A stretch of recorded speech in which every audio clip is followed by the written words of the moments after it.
बस मैं यही कहना चाहता हूँ। धन्यवाद। जय भीम, जय भारत, खुदा हाफिज, जय राष्ट्र। धन्यवाद विधायक जी। इसी कड़ी को आगे बढ़ाते हुए हमारे बीच में आजाद समाज पार्टी के प्रदेश अध्यक्ष आदरणीय सुनील कुमार चित्तौड़ जी हैं। मैं उनसे अनुरोध करता हूँ वो भी अपना संबोधन करें। आदरणीय सुनील कुमार। साथियों, ज्यादा समय नहीं लूंगा, चुनाव का वक्त है। हमारे आज के कार्यक्रम के मुख्य अतिथि राष्ट्रीय लोकदल के राष्ट्रीय अध्यक्ष आदरणीय राज्यसभा के सम्मानित सदस्य चौधरी जैन सिंह जी और मंच पर उपस्थित हैं सभी हमारे सम्मानित नेतागण। साथियों, आजाद समाज पार्टी का और इसमें समाजवादी पार्टी भी शामिल है। इस चुनाव से हमें उत्तर प्रदेश और देश में ये संदेश देना है कि भारतीय जनता पार्टी जैसी पार्टियां जो जनता को लड़ाती हैं और नौजवानों को गुमराह करती हैं, मां बहन बेटियों की इज्जतें लूटने वाली ये पार्टी है। इस पार्टी से निजात पानी है, इनकी तानाशाही खत्म करनी है। किसानों के लिए, दलितों के लिए, पिछड़ों के लिए, मुस्लिम भाइयों के लिए, मान सम्मान और स्वाभिमान के लिए आने वाली 5 तारीख को इस चुनाव को हमें हर हालत में जीतकर यहाँ से हमारे जो कैंडिडेट हैं, बहुत ही लोकप्रिय कैंडिडेट हैं मदन भैया जी, उनको चुनाव चिन्ह हैंडपंप का बटन दबाकर विजयी बनाकर भेजना है। चौधरी जैन जी के हाथ मजबूत करने हैं, आदरणीय चंद्रशेखर भाई के हाथ मजबूत करने हैं, आदरणीय हमारे अखिलेश यादव जी के हाथ मजबूत करने हैं और बाबा और मोदी इनका समय पूरा हो चुका है, इन्हें यहाँ से विदा करना है। बहुत बहुत धन्यवाद। जय भीम, जय भारत। धन्यवाद अध्यक्ष जी। जो भारतीय जनता पार्टी की जो प्रत्याशी हम लोगों के बीच में जो चुनाव लड़ रही है, अभी मैं देख रहा था कि प्रेस वालों ने उनसे एक बात पूछ ली। जो फेसबुक चला रहे हैं, व्हाट्सएप यूज कर रहे हैं, उन लोगों को भाइयों को पता भी होगा कि उनसे पूछा कि आपका चुनाव आप लड़ रही हैं, विधायकी का चुनाव लड़ रही हैं, आप किस मुद्दों को लेकर चुनाव लड़ रही हैं? तो उन्होंने, प्रेस वाले ने तो माइक ऐसे करा और उन्होंने ऐसे करके कहा मुझे नहीं पता। तो इस तरह के प्रत्याशी हमारे बीच में उन्होंने उतारे जब वो उनके मुद्दों को ही नहीं पता कि किन मुद्दों को लेके वो चुनाव मैदान में है, किन बातों को लेकर आगे बढ़ेंगे। बताओ, इस तरह के प्रत्याशी को हमारे बीच में उतारा जिनको ये जानकारी नहीं कि कैसे राजनीति होगी, किन मुद्दों की राजनीति है, जनपद के क्या हालात है, तो प्रेस वालों का जवाब ही नहीं दे पाए। तो इस तरह की बात है, इस पे भी सब लोग विचार करें।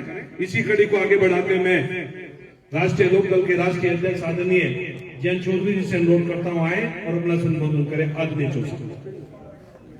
आप सभी को राम राम। चुनाव का वक्त है, पूरे प्रदेश में तो चुनाव नहीं हो रहा, लेकिन खतौली में चुनाव हो रहा, यानी आपको एक मौका मिल रहा है।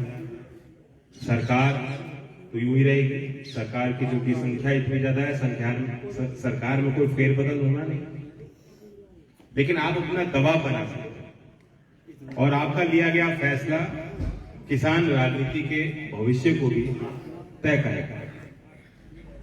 क्योंकि अब 1 साल हो गया किसान आंदोलन खत्म हुए और आपने महसूस किया होगा इतना विराट आंदोलन आपने रचा, आपकी बड़ी भूमिका इस क्षेत्र की रही, किसानों की रही।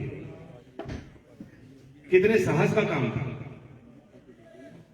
ये मानिए कि एक बड़ी चट्टान सामने थी जिसको आपको स्केल करना था, चढ़ना था उसके ऊपर। बाधाएं कोई छोटी नहीं थी, बड़ी सरकार है, मोदी जी प्रधानमंत्री हैं, वो बार बार इस बात को कह रहे थे कि मैं किसान के भले के लिए कानून लाया हूं। बीजेपी के लोग हर तरीका नहीं अपनाया, सारे पैसे उन्होंने अपनाए।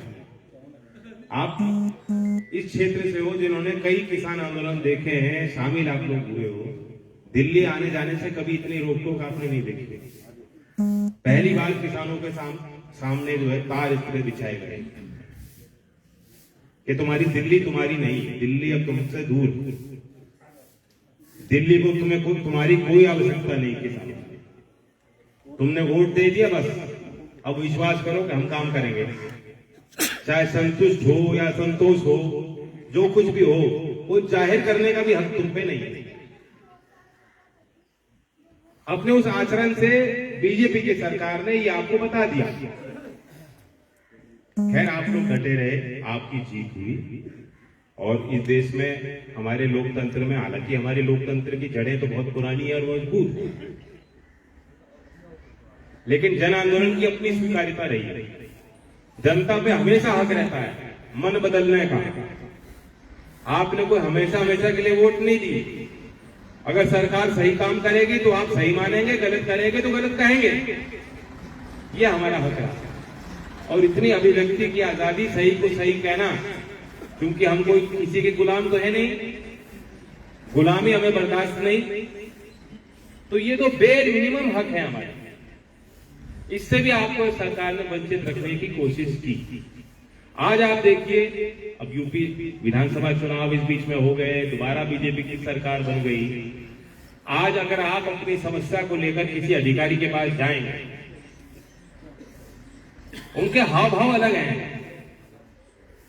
जब आंदोलन अपने पीक पे था, आपका एक भारी दबाव सब पे था। हो सकता है आप अपनी गांव की मुश्किल लेके कहीं किसी अधिकारी के पास गए हो, तो आपके साथ प्यार के साथ, व्यवहार के साथ उन्होंने सुनवाई की। लेकिन आज दूसरी स्थिति, और ये दुराचार सिर्फ प्रशासनिक तंत्र के द्वारा नहीं हो रहा, बीजेपी के विधायकों की भी यही है। तो हालात ऐसे हैं कि इन्हें तो आपकी जरूरत है नहीं, और गांव में रह रहे लोगों की मजबूरियां इतनी होती हैं, काम इतने होते हैं, पिछड़ापन इस क्षेत्र का ऐसा है कि आवश्यकताएं ज्यादा है। हमारे लिए वोट बेहद जरूरी है। इनका विधायक बन जाए, इनका विधायक हट जाए, इनकी सरकार बदल दे रही है, इन्हें कोई फर्क नहीं पड़ रहा। लोकदल के लिए हर एक किसान का, हर एक मजदूर का वोट बेहद कीमती है। तो मैं आपको यही कहने आया हूं, जो अपने हक के लिए, अधिकार के लिए लड़ाई नहीं लड़ सकते, संगठित नहीं रह सकते, उनका अस्तित्व मिट जाता है। हमारे लिए और आपके लिए अस्तित्व की लड़ाई है। अपने अस्तित्व को बनाए रखने के लिए इस 5 तारीख में मतदान कीजिए। हमारे अध्यक्ष जी कहे कि 8 तारीख में नल नहीं, 8 तारीख में नल चला लेना और 5 में नल के चुनाव चिन्ह पे बटन चलाना है।